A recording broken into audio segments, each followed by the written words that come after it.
Factory mechanic.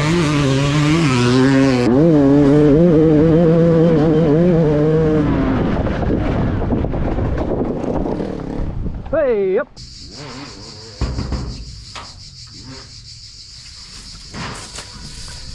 Just like Valentina. Yeah. Right. Yes, welcome to a sunny Italy this time. You guys must be getting fed up with Enduro 21's YouTube channel putting out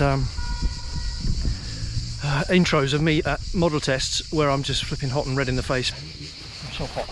I'm really hot.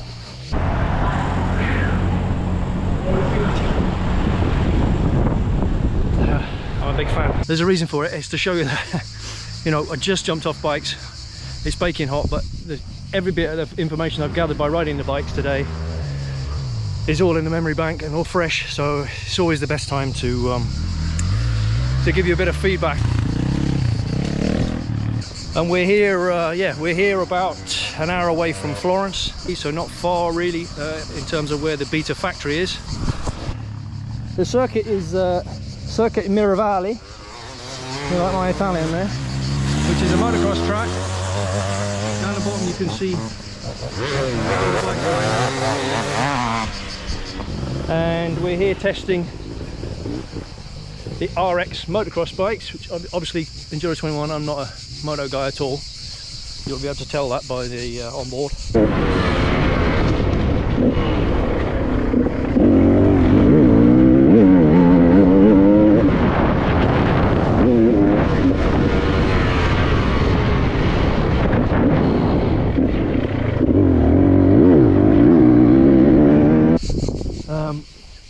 But it's also our second chance to test the XPro model. So this is the 2026 XPro. The second chance really, because we were here in Tuscany a year ago testing the first incarnations, the 2025 XPro Enduro models, and I had a bit of a mess up with my GoPro on that occasion, so I wasn't able to put a YouTube video together.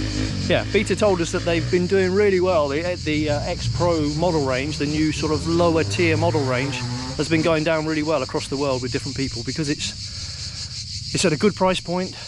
It's very well developed bike range based on their enduro racing models, but just a little bit softer, so it does suit a wider range of people and a wider range of off-road riding, and that's the part of the point for it really. The big thing for a Beta always is to try and put different models for different people, so that you can ride a 125, 200, 250, 300 two-stroke, and the 350, 390, 430,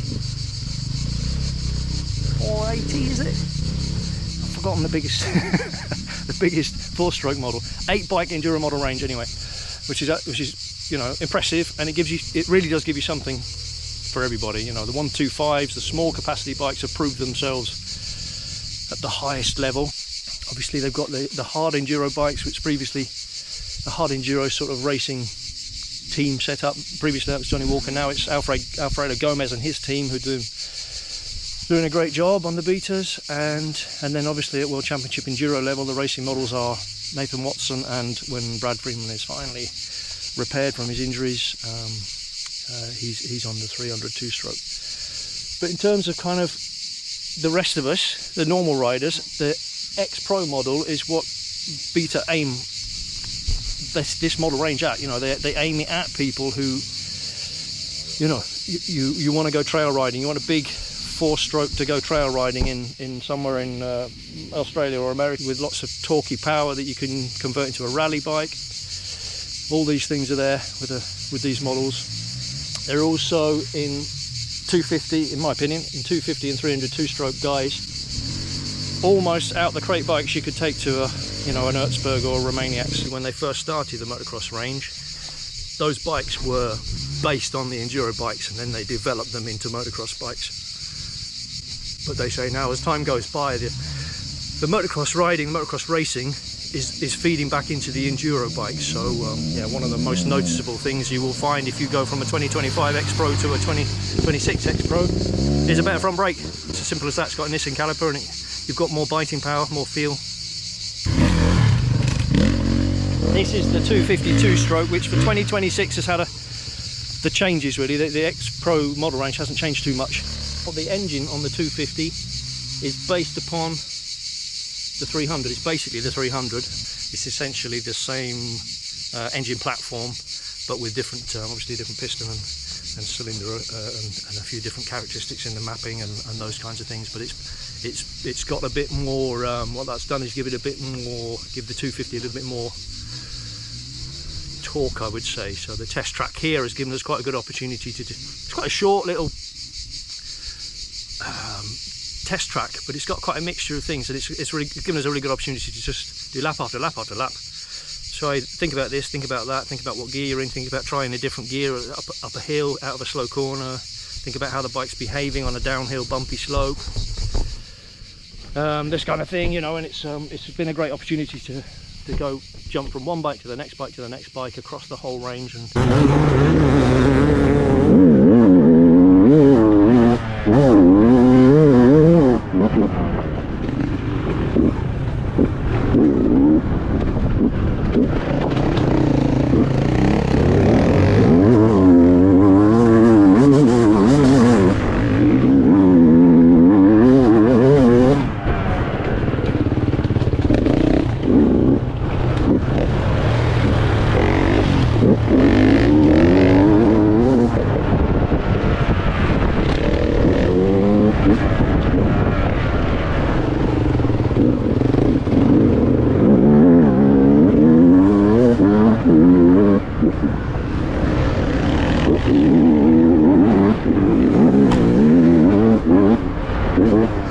have some good impression, good feeling about it.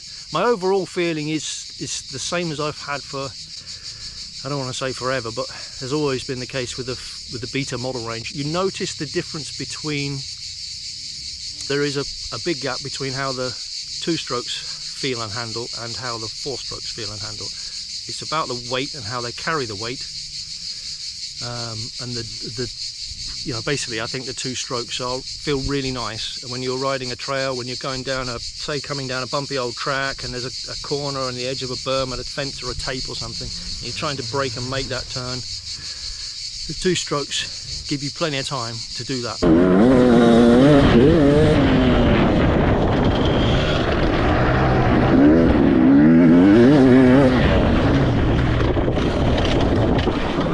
Come on. Too excited.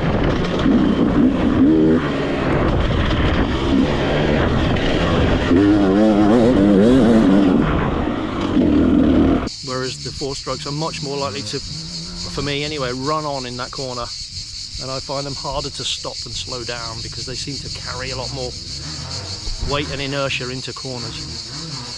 The flip side of that is that especially the bigger capacity 4-strokes are just lovely lazy trail bikes, and especially the XPro model, it's super easy to just stick in one gear and just ride around like you haven't got a care in the world. And every now and again you might need a bit of power. It's there, up a step, up a rock, up a hill, it's there waiting for you.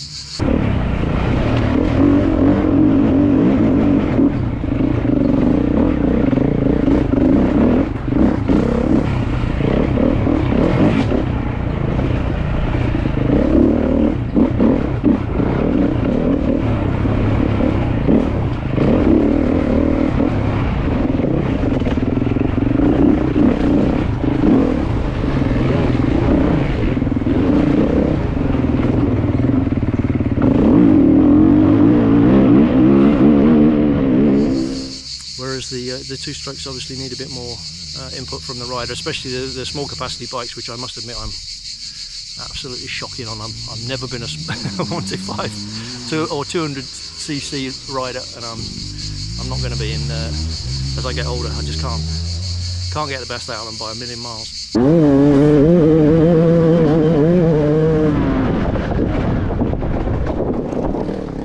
Hey, up. I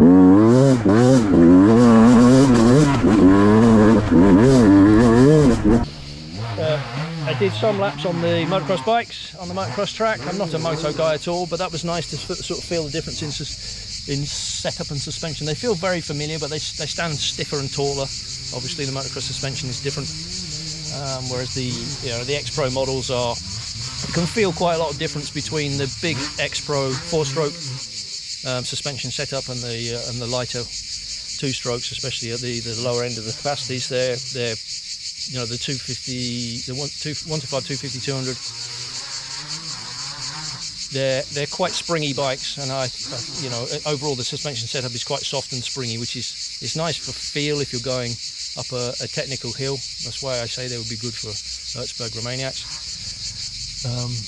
But the you know, if you try and do if I tried to do this test that they've laid out for us at kind of my racing speed, I'm comfortable with it. It got hard work. They got bouncy. It got more bouncy, and it was harder to keep on track. The Maxxis standard tyres don't help in that way. They will last forever, these tyres, but they're not the grippiest thing in the world.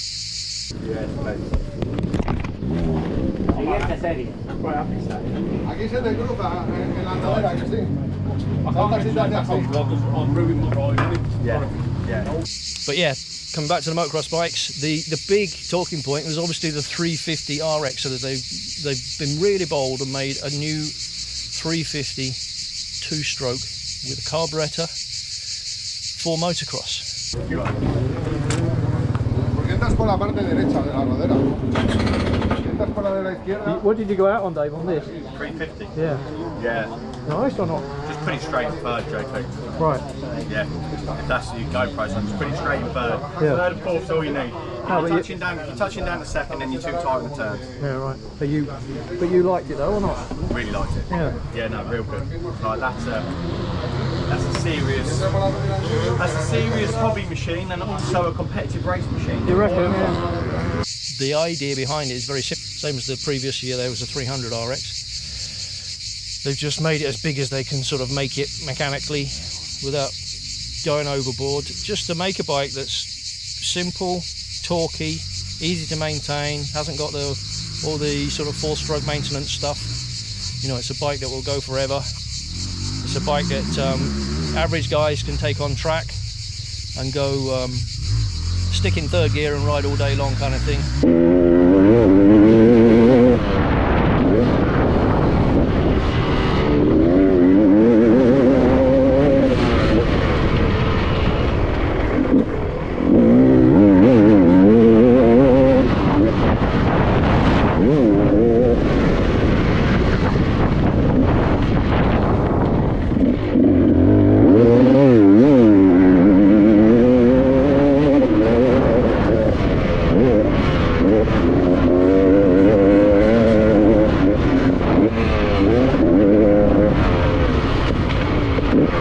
It's an awesome bike, and it's a bold move for them. It's to be applauded, you know, in a world where you think our 2-strokes are dying out and the emissions are getting harder to deal with. Obviously it's different if you're homologating bikes. The RX motocross range is short circuit, close course riding.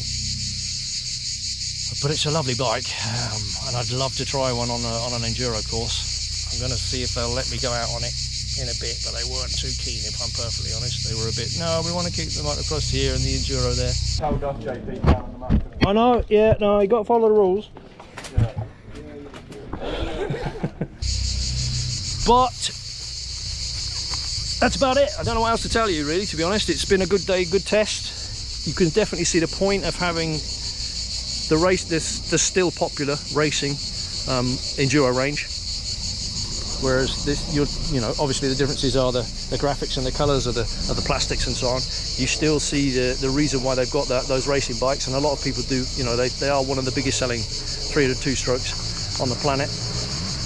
In the RR model, but there's absolutely a place for this. You know, it's a rival for any standard enduro bike. You know, for any XC, you know, for example, and to have. You know, you have to say Beta have got a smart philosophy. I think everybody will probably know the kind of boom and bust tactics of the Austrian manufacturer in terms of their price point of their bikes, their marketing, their selling of their new models, their high prices that then, you know, a few months later are dramatically discounted, especially this year with all of their financial issues. But it's not just this year, it happens all the time. And Beta are, as well as other manufacturers, are fighting that all the time because it ruins the second-hand bike market. It ruins the value of a motorcycle. So their philosophy is to try and make the bikes as cost-effective, especially this model range, make it as cost-effective and as useful to the end customer, you know, and make a bike that is affordable. If you want to spend more money on upgrading parts, you can afterwards, but the price is kind of more reasonable, and I think that stands in their favour really, to be just smarter, less of a bully in the marketplace. Yeah, but otherwise it's all positive for me. I've had a good day's riding. I've had a good test of the bikes. They are softer. They're not bikes I would take to an enduro test without having some changes to the suspension and fitting new tyres. But they are certainly bikes I would, you know, fit soft tyres and soft mousses to, and straight out the crate go to race Erzberg or Romaniacs or that kind of event. And without a doubt, straight out the crate you can go trail riding on these bikes. So all good.